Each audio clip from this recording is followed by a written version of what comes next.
Okay, two people asking similar questions, B. Dale and Cliff Moser. Are there similarities between the downfall of Atlantis and the current path of transhumanism? And did Atlantis's turn towards technology also precipitate their lowering vibration down into third? Were they existing at higher dimensional density, higher vibrational density? Uh, and can you explain what you mean by density? Because if you got a higher density, it means you're heavier, doesn't it? I got it. I know where they're going. Okay, can you go with that? Gentlemen, bingo. Bingo. You nailed it. That is exactly what's happening. It's history beginning to recreate itself. That is exactly right. And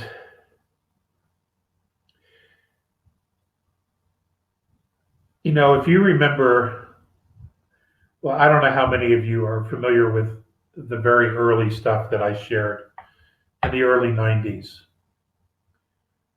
But I talked about the root races, the 22 different root races that have their genetics here with us, that they're a part of us. And the reason they can intervene is because they have a genetic link to our humanity.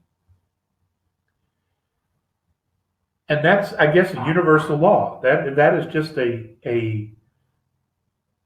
fact and a reality that intervention, mentorship, those things can occur when you are genetically linked to a specific race because they are an extension of family. That's how it's looked upon. Okay? Now, not all living things can hold soul. There are things that have been created that have no soul, that had no soul, because no soul wanted to be a part of it, wanted to connect with it because it was so, the frequency was so bad that soul could not connect to it. Those are called abominations. Those type of things should never be created. Because it's like giving a 5-year-old an atomic bomb.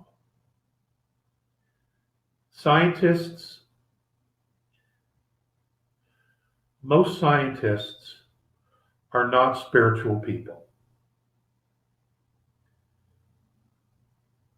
It doesn't exist unless they can make the outcome occur over and over and over and over again. And that's their focus. That's how their mind is trained. They're not spiritual people.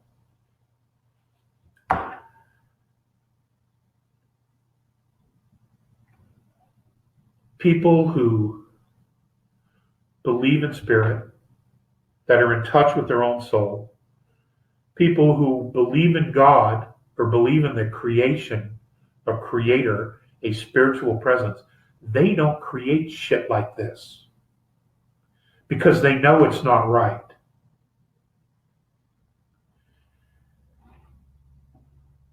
I don't know how far this is going to go. I do not know how far this transhumanism thing will go. I want you to understand that some of it has already occurred. That's what our super soldiers. And I want you to know that originally that whole program was to change human anatomy for space travel and also for visitation with other star races. Human beings, trained and selectively chosen, have gone with other races to their home planets for a period of time and then have come back.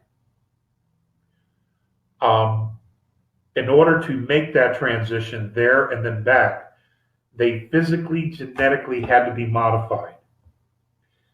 That has had some good results, and it's had some absolutely horrific results. And one day we will know all about that. Okay, at some point in the future, all of this is going to be brought to the forefront when our history of who we are, where we've been, how we've got to this point is all laid out for us. It's coming. I just don't know a date. But it's definitely going to occur. It has to occur. Because how can we step into our power without knowing everything about ourselves? You can't. You have to know. Okay? And to truly step in your power, it is not a fight or flight type of response. That is not it. Okay? You don't have long-term self-reliance and self-empowerment with that kind of a response. So it's complicated. It is. It's complicated because there's so much going on, and there was so much going on the whole time.